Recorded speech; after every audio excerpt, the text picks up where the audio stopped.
Hey guys, welcome to Amity Tracks. I just wanted to put up a real quick tribute to Christine McVie. I guess most of you know by now that she passed away.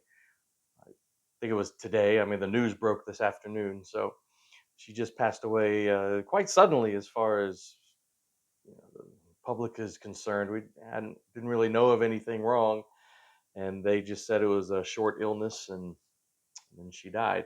So I just like to do a quick tribute and talk a little bit about her contributions to Fleetwood Mac and just her great songs and all of that.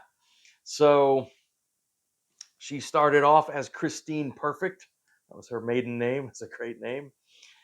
She played in the band Chicken Shack early on, and then transitioned to working with Fleetwood Mac. Fleetwood Mac at that time was sort of in the disintegration stage, kind of the end of the Peter Green era. And she started off not as a full-fledged member of the band, but as a backup singer. And something interesting too, she actually designed the cover of Kiln House, which is it's a great cover actually, and a really good early Fleetwood Mac album too. But she eventually did become a full-fledged member of Fleetwood Mac and married bassist John McVie, taking his name, becoming Christine McVie. And really, those kind of interim years, sort of after the Peter Green era, but before the classic, Rumors, line up.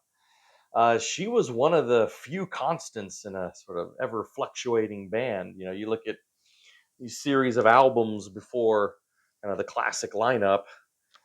Like I got most of them on CD here, but she contributed to all these and was a, like I said, kind of a constant in forever, ever changing lineups.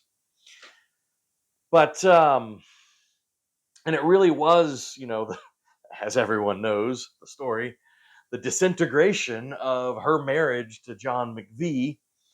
One of two relationships that was falling apart. That, of course, fueled the amazing music of Rumors, right? One of the biggest records of all time.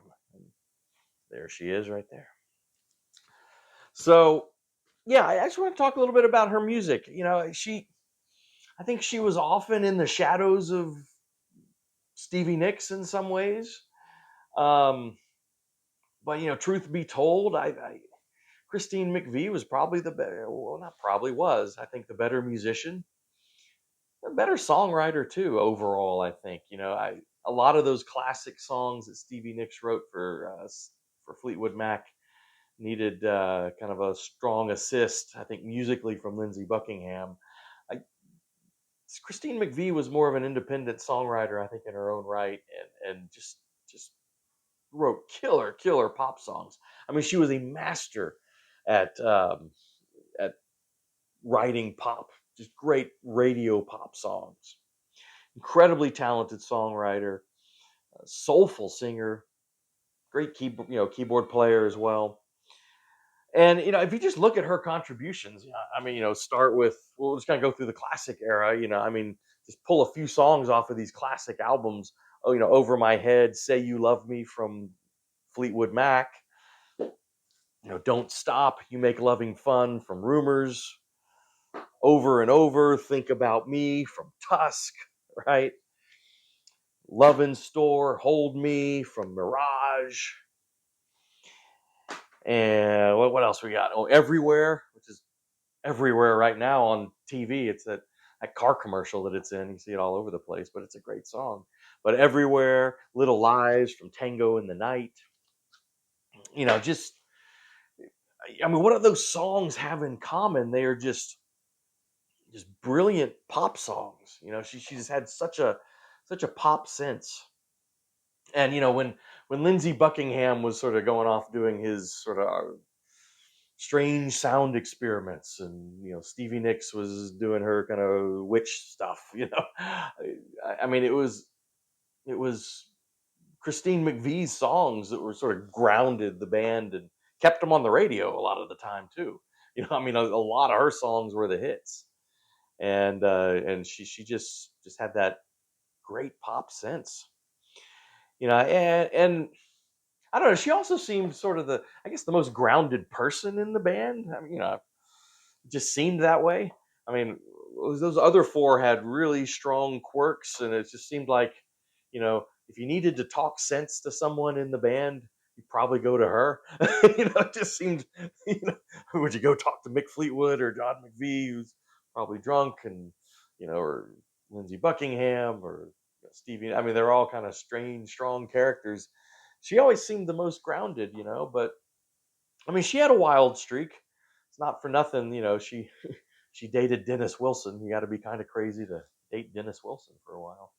But I mean, no, she was fantastic. She was fantastic. You know, her last major work that she released was really good. It was this Buckingham McVie album.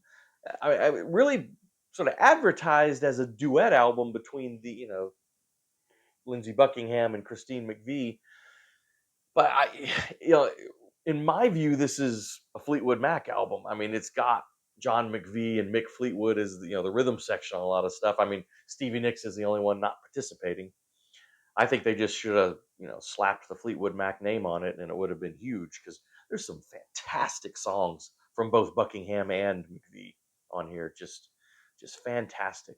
Um, yeah, if you missed this was 2017 when this came out.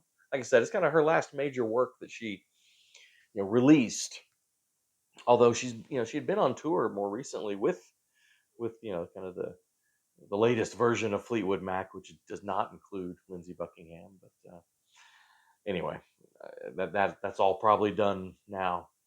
But yeah, just a fantastic songwriter, great singer, just a knack for writing pop songs, and just a lovely, classy woman. I mean, she just had a lot of class, and just fantastic. She will be missed. So rest in peace, Christine McVie, and we'll see you next time on Amity Tracks. I think I just want to get this out pretty quick, but I think we're staying on schedule, so we should have our regularly scheduled video coming out for tomorrow as well. So take care, guys.